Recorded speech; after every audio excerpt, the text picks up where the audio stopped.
General AC 4 টনের আউটডোরের ভিতরে এমনভাবে পানি জমে ছিল যা দেখলে আপনারা অবাক হবেন। এতটা পানি কিভাবে থাকা সম্ভব?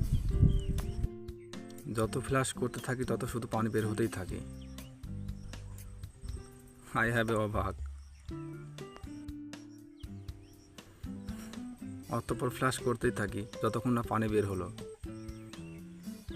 এটা পানি বের করার পরে ভালো করে ভ্যাকুয়াম করতে হবে এবং গ্যাস রিফিল করতে হবে, তা নয়তো পরবর্তীতে চোকিং হওয়ার সম্ভাবনা থাকবে।